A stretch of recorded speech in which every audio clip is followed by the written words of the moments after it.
recapping a new show, Special Forces, World's Toughest Test, Season 4, Episode 1, Behind Enemy Lines. We kind of laughed through watching the show. Not because of disrespect to the military and military training. No. Or to the people running it. But it is just so hard to take a show seriously that has Kody Brown and Teresa and Gia Giudice. It'd be very much like if they were like yelling, "We're gonna toughen you up," and the camera panned over and it was like Barney, the Wiggles, Power Rangers, and Mickey Mouse. I mean, right when they're yelling, "Oh, we want to know if you really want this." I'm sorry, I'm confused. What should they really want? Because I know our military, they really want to find out if they're tough enough. What are they supposed to find out on this? So anyway, so when we kind of make fun, we're not making fun of the staff or the people who go through this. A little bit of the staff, because this is a game show. Well, there is a little bit of where I'm like, they're yelling at them about not exiting the helicopter correctly, and I'm like, oh yes, they forgot all their years of training and prep work. Oh, you mean what you shouted at them? Like, yeah, I'm not surprised a lot of people kind of got hung up when they had absolutely no training. So it's like, yeah, I mean, it's hard for me to be like, no, what a baby, when I'm like, well, I don't know, they're not trained. So anyway, it starts with, if I've done this correctly, we have a chevron at the bottom. This is our version of it that we had to use because John doesn't know who any of these people are. Basically. And I know just slightly more. And in fact, what was a kind of a bummer was the people that I am most interested in, we barely saw any of. We saw a lot of Kody. A lot of Kody Brown. We learned some things too. He likes hard things. Oh gosh, yeah, he kept talking about this kind of stuff. So it starts with, they get all 18 of them, they're in a bus, they're in Morocco, they are stopped and abducted. And John was like, I don't know, get taken to a foreign country with a thing over your head and a bunch of white guys who speak perfect English surround you and start yelling at you. Yeah, I'm not going to be too afraid. Well, and I said I mean, if it's a language I don't understand, hey, okay, now I'd be a little afraid. Like, well, what's going on? Like with camera crews? But even then, yeah. Like, yeah. No, I'm saying like camera crews. Yeah. Like, they're not, the camera crews isn't going along as they're, filming and stuff. But anyway, they get broken into two groups. All of the pairs there's 3 pairs on the show. So there's Teresa and Gia Giudice from Real Housewives of New Jersey. And then there's 2 married couples, Jesse James and Eric Decker, and Sean Johnson and Andrew East. They get put onto separate teams of 9, and they are taken for their first big sort of event. So first they are abducted, and then we get a nice, like I'm saying, we get a lot of interviews. There's people on this show that we didn't even see. Yeah. Or like, what's her name? Christy Pierce Rampone, the soccer player. Randall Cobb. We got one close-up of his face, and I think that's all we saw, the whole episode of him. Yeah, I mean, there's a couple people that we barely even saw, and we got like 3 interviews from Kody Brown, which either means that Kody Brown is one of the bigger interviewers, or they're trying to get... certainly one of the bigger talkers. Which is not surprising. Or it's a matter that he is out early, and so that a lot of times they'll front load footage from someone who goes away early, although they didn't do that with the one person who got out. We got very little of her. But he's talking about how... I think women want love and men want respect, and I just want respect.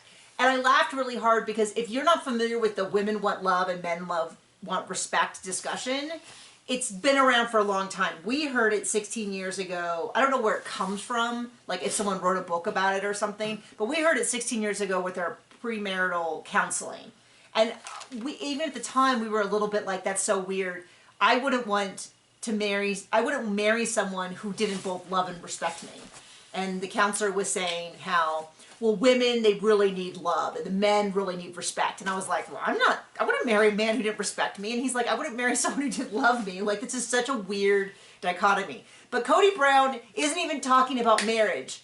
He's talking about strangers. He wants and I'm like, I don't need strangers to love me either. Or, you know what I mean? Like, if I had to pick one, I'd probably say respect, I think. But it was such an odd thing. He's like, I don't want to sound sexist, but here's this overwhelming, overarching concept that doesn't even hold up under the smallest amount of inquiry. I don't know how to please a woman, and I like hard things. Yeah. So they have this challenge they're going to do. They send up the two teams in two separate helicopters. They have to rappel down 100 feet. They get some great instruction on the way up. Barely any instruction. Maybe there was more off camera. They have to rappel down. They have to go down into this abandoned village. Behind enemy lines. Behind enemy lines. There's no one shooting at them. And they have to carry supplies up to a final point, and it's a race between the two teams. And the first one to go down that we see is Gia Giudice, who gets kind of a couple of the women specifically, their hand hung up. And they're really screaming at them, but I kind of feel like, I don't know, maybe you should have given, like maybe they should have practiced once on the ground. I don't know, but it doesn't make for good TV to watch people practice this stuff. Well, and maybe they did, and we just didn't see it. And the other thing for me that really kills the illusion is all the jewelry everybody's wearing. Yeah, I mean, everyone's got some pretty big jewelry on, and all of that. All I was thinking is I think I'd cut my hair before I did it. Cut your hair, yeah. Definitely wouldn't be wearing huge, chunky diamonds, but whatever. So they all make it down. I really thought Brittany Cartwright I've not seen her in a show, but I'm familiar with her. She was on Vanderpump and In the Valley. This one right here. Oh, and then hearing about how Kody gets his own special dietary needs met. Like, come on. Oh, well, that wasn't on the show. That was in an interview. But yeah, he had all special food and stuff. Like, and he had little mouth tape on his mouth. And it did definitely feel like he was away at spa camp. Yeah, right. And I was like, to be clear, I don't want people dying from peanut allergies. No, but it definitely does feel like a little bit of like breaking the illusion about how tough it is when they have a special diet. So they all come down and they all move. I think it was 400 pounds. There's 8 of them on each team. 400 pounds worth of supplies. I think it was more than that, but I don't Was remember. it 800 pounds? I don't know. A bunch of supplies up a hill. It's all filmed very chaotically because they're trying to like emphasize the chaos. Now, to be clear, I would probably also be freaking out a little bit if I had to rappel. Like the loud, the shouting, very overstimulated, jumping out of a helicopter. Like I'm not trying to make fun of the fact that they're like, oh, obviously anyone could do it. I'm like, okay, I get it. It is intense. But what did surprise me is the first person to see, well, there's 2 people who are really struggling, Brittany and Johnny Manziel. We're not big football people in our household. We just don't, it's just not our flavor of thing. And so I know about him from pop culture, but not as a football expert. So I'm familiar with all of the but I did kind of expect him to be in a little bit better shape. He seemed to really, really be struggling. And we know from Kody Brown that he was one of the first ones asked, which is like 9 weeks beforehand. And I'll tell you what, if I was going to go on a show that I knew was really intense, I probably would at least like start jogging and doing fireman carries and working out and stuff. And he didn't seem to be doing very well. But Kody he did say he plays golf. He says he plays a lot of golf. And which I'm going to say does not work out anymore. As a fellow archer, which is in the same category as golf, along with bowling, you're not going to get a lot of cardio work from. I'm just saying. They used to think you didn't need to, and then Tiger Woods came along and was in phenomenal shape and played amazing, and people were like, oh, maybe some general athleticism does help you in this sport. Anyway, Kody is really just latched onto Johnny, and he's like, hey, breathe, man, breathe. And they tell him to shut the F up. No. This is when they were outside. Oh, okay. But then after that, the team that won, which did include Johnny and Cody's team, get a drive back and the others have to jog. And in the car... Cody's in the back with him, liking hard things. Yeah, he's like, he's talking about how men do hard things, and that's how you know that men are blah, blah, blah, blah, blah. And John's like... So we did read, we have not finished, we're finishing it this weekend, Christine's memoir. And so John cannot let go of the fact that we now have proof that what we have long suspected. He either doesn't know how to please a woman or he doesn't care, and neither of those things are a good look. No, there's not really an explanation that makes him look like a good guy. So, yeah, Cody's telling Johnny how to breathe. They yell, and so, and then Cody's like, you know how I love quarterbacks. settle down. But Johnny is really still struggling. And we're kind of like looking at the other people in the group to see what, like, like at one point you were like, oh, they just showed them running, but they're not really panting. But then we looked and we saw a couple people kind of panting, and we were trying to like get a sense of like, was this filmed an hour after the last scene, or was it filmed right away? Because that's the thing with filming. There is a lot of like, okay, hold on, we need to get we have to reset the camera so that we can film everyone going into the car. Okay, before you can get out of the car, we have to reset the cameras. Like, there's a lot of that in filming, which is why, that's why a show can be an hour long, but it can take 2 days to film, 3-4 days to film, is specifically because of all of the like, oh, we got to fix your mic pack, we have to change everyone's battery pack, we've got to take off all the mic packs because you're going to crawl through water. Oh, wait, no, we've got to put them all back on. Like, there's a reason for that. So the losing team has to run back, and it looks like maybe halfway back, Brittany is like, I'm done. I just can't do this. What's funny is she's saying she can't do it. She's just so out of breath. She's going to pass out, but she's still talking. Fine, yeah. She's not, no, I can't do this. Yeah, like I would say, good to talk, good to walk. She seems like she's already done with it, so she is out. So we already have one out. Like, it was like 35 minutes into the episode. And it's not Kody, which I know you're all shocked by. So, yeah, we just get a lot of Kody. So Kody talks about how he's doing this to prove to his kids, which is infuriating because we know he's referring to Robin's 5 children and not the number of children that he has no relationship with. And it's like, you know what every single one of them would prefer over watching you go on a TV show? A phone call where you say, I'm really sorry for the way that I treated you, your siblings, and your mothers. I'd like to restart this relationship. What do I need to do? Every single one of those kids. Now, I'm not saying every one of those kids would take that call and that they would believe him. Right. That's a different conversation. But I think they would appreciate it more than him going on TV where he gets to cuddle up with football players and talk about what great shape he's in. There's some real killer shots of like the top of his head when they're dunking his head into water. All of that. So he's super into that. He's got like a tuft, like a rhino horn. The DS, is that what they call him? Drill sergeant? Is that what they kept saying DS? Staff sergeant? No, they just called him staff, but they kept saying DS. Anyway, as someone who's just starting the show now in season 4, we obviously have some stuff. They do explain, for those of you who aren't familiar with the show, they don't vote people out. Either you are kicked out because they don't think you can continue, or you fall behind or something like that, or you, like Brittany did, just say, just take it. So there won't be any voting off. That's what a lot of people misunderstand. That's also what we thought too when we first heard it. We're like, oh, he's gonna be the first to be voted out. But it's crazy because there's like a lot of people on the show we still haven't heard a word from.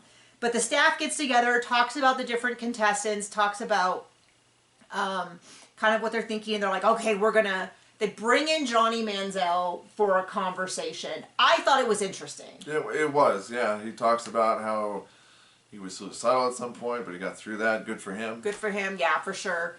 He talks pretty candidly about he had so much regret at what he wasted, that's how he ended up. And it's like, so a good deal of self-awareness. Way more than Kody Brown. Yeah, way more than that I was kind of expecting based on what I had heard about him. Yeah. But there's a lot of people there who seem to be, there's a number of people who had mentioned that, like, oh, I don't like this yelling thing, like, I don't mind being pushed hard, but I don't like when they yell at me, and I'm kind of a little bit like, they've never hid that. That's not a surprise. That's not like you signed up for a class and then you showed up and they were screaming at you and you're like, I thought this was Pilates. Like, this is the 4th season of the US version of the show. I believe it was in the UK first.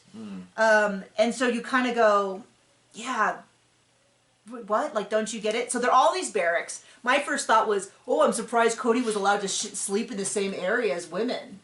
My first thought was, why is anybody taking off their shoes? Yeah, John's like, I'd be sleeping in my shoes so I can wake up. And sure enough, after they're all in bed, they wake them all up to do a circuit. And they have them running outside. They have them doing burpees. They yell at Kody Brown for tying his shoes. Yeah, he stopped to tie his shoes. And they're like, stop. They have them all, like, It looked like a huge water trough to me. Yeah. Dump into a water trough and get out. And I think just to kind of remind them, they're like, enemies can attack at any time. And I do feel a little bit like, but we know that's not... This is a TV show. This is not war. You know, but I get the whole point is that they're trying to replicate the training that their people would do. I know. But I also am like, I really hope that our military is a little better prepared than Teresa Giudice. Although, you have to say, Teresa's the only one who's actually been to jail of that crew that I know of. So she's definitely, I mean, in terms of, like, having to sleep and live in difficult conditions, she's probably better prepared than a lot of people. I mean, I gotta give her that. We know someone who was in the same jail as her. Not at the same time, at a different time. It's not a cake ride. It's not a cakewalk. It's prison. She went to prison, not jail. I sometimes use them interchangeably, and they are not interchangeable. They are different. They both suck. Yeah. Sure. Yeah. So, and they're yelling at him like, oh, hey, who's ready to, to tap out? You got your paycheck, you can leave, which is interesting to me. It didn't occur to me that they probably get a flat paycheck and then probably a daily rate for every day they stay of filming. That's a little, a day rate is pretty standard. It's usually not very much. It's usually like $150. But if they already got their big chunk of money, which I heard varies, and I've said this before, this is my theory. Yes, Kody and Robin need the money. But I absolutely believe he's doing this show to prove how strong he is and how great he is. And because he gets to be a real manly man. He gets to pretend that he was, in fact, in the military. I guarantee he's going to go home and he's going to say stuff like, well, when I was in boot camp, or when I did the Special Forces show, and he's going to, like, drop that into every conversation. And I won't be surprised if we even hear on Sister Wives where he's like, well, what my drill sergeant told me. And he's going to be, like, doing that the way that people who spend one semester in France talk about for the rest of their life. Like, he's definitely going to be doing that. But I think, yes, they do need the money.